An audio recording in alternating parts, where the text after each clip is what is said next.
बीच में तशरीफ लाया है। मास्टर मुजाहिद साहब जोरदार तालियों का स्वागत कीजिए। मास्टर मुजाहिद साहब, मास्टर मुजाहिद साहब। और हमारे बीच में ठाकुरगंज के विधायक हरदिल अजीज विधायक जनाब मौलाना सऊद असरार नकी साहब भी तशरीफ फरमा है। मौलाना जनाब अंसार नईमी साहब बहादुरगंज के विधायक वो भी तशरीफ फरमा है। और कोटा दामन के हरदिल विधायक हमारे हरदिल अजीज जनाब इधार असली साहब भी तशरीफ फरमा है। जनाब इजारुल हसन साहब किशनगंज के विधायक वो भी तशरीफ फरमा है। बैठ जाइए खामोश की जरूरत नहीं, बैठ जाइए। आपका मकसद पूरा नहीं होता है, वो बहुत कम है। आपका बहुत बहुत शुक्रिया। तमाम हजरात से स्टेज पर दरखास्त है क्या अपनी अपनी जगह पर तशरीफ रखें, अपनी अपनी जगह पर आराम से बैठे। हम इस्तकबाल करते हैं बिहार। बिल के बारे में ये कोई एक मुसलमान और हिंदू की लड़ाई नहीं है। जिन लोगों ने ये कानून लाया है उसकी कोशिश यही है कि इस मुल्क में दो कम्युनिटी में इसी तरह हिंदू मुस्लिम करके लोगों को सड़क पर लाए और अपनी हुकूमत करें। आज इस बिल के खिलाफ पार्लियामेंट में 232 शाहनवाज हुसैन साहब लोकसभा में थे, मुख्तार अब्बास नकवी साहब राज्यसभा में थे। आपको जवाब देना होगा, इतनी बड़ी कुर्सी पर बैठकर आप झूठ बोलने का काम करते हैं। कोई बात होगा आप बोलिएगा पाकिस्तान चले जाइए, आपके बाप का मुल्क है। जब मजहब के नाम पर इस मुल्क का बंटवारा हो रहा था, हमारे आबाद व अजदाद ने मजहब को ठुकरा दिया कि हम इस मुल्क में रहेंगे। मजहब के नाम पर मुल्क की जो तस्लीम हो रहा था उसको लात मार दिया। आज हम पर आप उंगली उठा रहे हैं। हम अगर विदेशी हैं तो तुम भी विदेशी हो। इस देश का नागरिक है तो यहाँ के मूल आदिवासी जो है वही नागरिक है, बाकी सारे लोग यहाँ विदेशी हैं। आप लोग इतने बड़े पद पर रहते हैं और इस तरह की झूठ बोलते हैं। पार्लियामेंट में झूठ बोलते हैं तो आदमी जाएगा तो कहाँ जाएगा। इसलिए मैं 15 साल से जनता दल यूनाइटेड में पिछले 15 साल से जुड़ा हुआ था। और जिस दिन 4 अप्रैल को यह बिल पेश हुआ, मैं उसी दिन से पार्टी की सारी जिम्मेदारियों को छोड़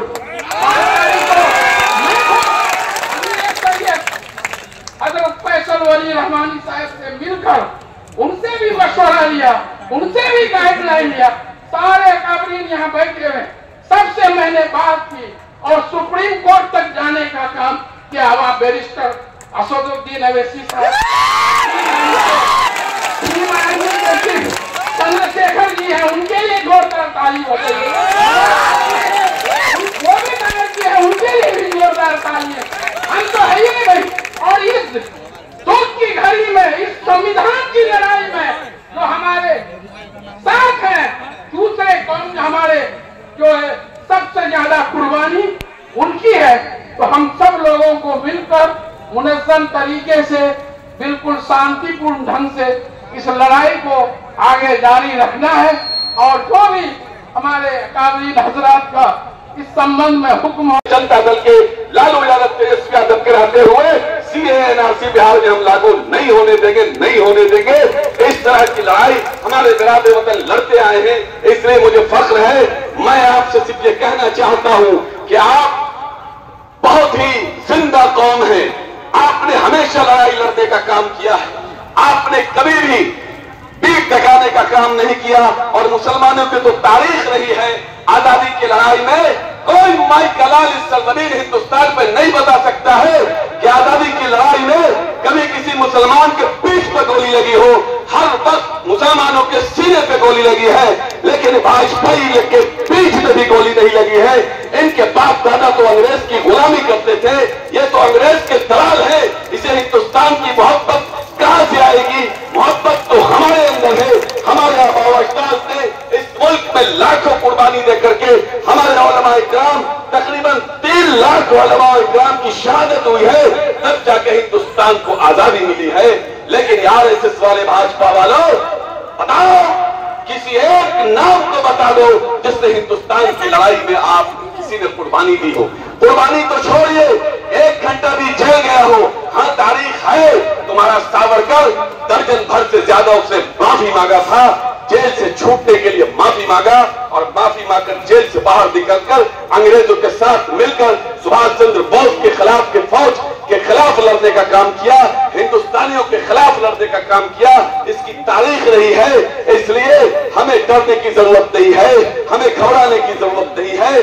हमारे उलमा इकराम, हमारे सेकुलर पार्टियां, सब लोग हमारे साथ खड़े हैं। ये लड़ाई किसी मुसलमान की नहीं है, ये लड़ाई भारत के संविधान को बचाने की लड़ाई है। हिंदुस्तान के मुसलमानों ने कल भी अपने भारत की रक्षा के लिए लाखों कुर्बानी दी थी, आज भी भारत के संविधान की रक्षा के लिए लाखों कुर्बानी देने के लिए तैयार है। इसलिए मैं सिर्फ यही कह सकता हूं कि आप लोग इसी मजबूती के साथ चले रहिए। किसान आंदोलन से हमें सीखने की जरूरत है। जिस तरह से शांतिपूर्ण प्रदर्शन किया उन लोगों ने, कभी किसी बहकावे में नहीं आए, बहुत तरह का उन लोगों को प्रमोट करने की कोशिश की, लेकिन वो लोग शांतिपूर्ण प्रदर्शन करते रहे और किसान बिल वापस लेने पर सरकार मजबूर हुई। हम भी शांतिपूर्ण प्रदर्शन करते रहेंगे और इनको मजबूर करेंगे। ये बिल किसी भी हाल में, हम किसी भी हिंदुस्तानी जो थोड़ा भी संविधान पर यकीन रखते हो, चाहे वो किसी भी धर्म और जाति के हो, उन्हें यह बिल किसी भी हाल में मंजूर नहीं है। आप इसी तरह से जगे रहिए, खड़े रहिए, डटे रहिए। गद्दार ही कहलाओगे तुम सर को कटाकर, देगा न कोई तुम्हें हकदार बनाकर, हक अपना छीन लो तुम हाथ बढ़ाकर। अहवाल ये गुलशन तू जरा सोच कर तो देख, सींचा है गुलिस्तान को खून हमने बहाकर। ये देश हमारा है, ये देश की हर जमीन, हर जगह, हर इंच ऐसा है जहां हमारे अकाबिरीन ने सजदा किया है। हमारे अकाबिरीन की कुर्बानियों से ये मुल्क आजाद हुआ है। हर उस सजदे वाली जमीन को तुम कब्जा करना चाहोगे तो हम कब्जा नहीं करना चाहेंगे, नहीं करने देंगे। आखिर में हम तमाम मुंतजिमीन को, किशनगंज वालों को, इस जो वक्त को जो सेंट्रल वक्त कमेटी है, मैं इन तमाम लोगों को मुबारकबाद देना चाहता हूं कि आपने एक बड़ा प्रोग्राम किया। तमाम लोग आपके साथ खड़े हैं। ऑल इंडिया मुस्लिम पसल्ला बोर्ड के आह्वान पर लब्बैक कह रहे हैं। अमीर शरीयत मौलाना सैयद फैसल वली रहमानी साहब खुद यहाँ मौजूद हैं। इमारत शरिया, जमात उलमा हिंद, जमात इस्लामी, जमात अहले हदीस और तमाम मिल्ली तंजीमों का मैं शुक्रिया अदा करता हूं और मैं वादा करता हूं आप जब जब आवाज देंगे हम लब्बैक कहेंगे। मेरी पार्टी हर उस मोर्चे पर खड़ी रही है जहां मुसलमानों के खिलाफ जुल्म हुआ है। मुसलमानों के हिमायत में हमारी पार्टी, दलितों की हिमायत में मजबूती से खड़ी थी, खड़ी है, खड़ी रहेगी। हमारे पार्टी के राज्यसभा सांसद प्रोफेसर मनोज झा, फैयाज साहब राज्यसभा सांसद, निहाल साहब और हमारे एसपी साहब भी सुप्रीम कोर्ट गए और मुझे फख्र है कि जो 10 लोगों का जो पहले दिन सुप्रीम कोर्ट ने बहुत लोग आए। मुजाहिद साहब ने अपनी जिंदगी के 15 बरस जिस पॉलिटिकल पार्टी को दिए, कल ठोकर मार दी। इधर आ ये हमारे जितने विधायक हैं वो सिर्फ इसलिए नहीं आहत हैं कि ये मुसलमानों का नुकसान करेगा, ये हिंदुस्तानियत का नुकसान करेगा, हमारी पहचान का नुकसान करेगा। तुम हमारी जमीन जायदाद को औने पौने दाम में छीन करके हमें हाशिए पे धकेलना चाहते हो, ये नहीं होगा। और आखिर में मैं एक बात का खत्म करता हूँ, थोड़े पेशेंस की जरूरत होगी, हमारे आपके खून और पसीने दोनों की जरूरत होगी, इसमें सब्र की जरूरत होगी। हम तैयार हैं। सब्र को अपना हासिल रखिए। इस पे बहुत रहनुमा आएंगे या रहनुमा का ढोंग करेंगे, उन ढोंगियों को भी पहचानिए। रहनुमाई तब होती है जब सीने पे गोली खाने को भी तैयार रहो अगर वो मौका आ जाए। मैं किसी प्रतिरोध को, चूंकि गांधी जी हमारे पास एक हथियार देके गए, सत्याग्रह, और अंबेडकर साहब, बाबा साहब एक हथियार देके गए हैं, लीगल पिटीशन। हम दोनों का इस्तेमाल करेंगे, अंबेडकरवादी पिटीशन, गांधीवादी सत्याग्रह, और दोनों चलेंगी संसद में भी और सड़क पर भी। और कोई भी, जो मैंने कहा, किसी को ये मुगालता ना हो, उसने देश की पहचान को हमेशा के लिए मिटाने का जो निर्णय किया वो उसमें सफल रहा। हम नहीं कामयाब होने देंगे। ये हम सबको एक अहद लेना है और मैं पुनः आप सबको गर्मी में इस मीटिंग में आप आए, लेकिन ये पहली मीटिंग है इस जमीन पर, इस जमीन की पहचान को बचाने के लिए, इस जमीन की जो आबो हवा है, जो फजा की आबो हवा है, उसको बचाइए। ये लड़ाई सबकी है, क्योंकि हिंदुस्तान सबका है। और चूंकि हिंदुस्तान सबका है, हम एक बात और आखिरी में कहूं, चुनाव आएंगे जाएंगे, पॉलिटिकल पार्टी आती है जाती है, हम देश नहीं हारेंगे।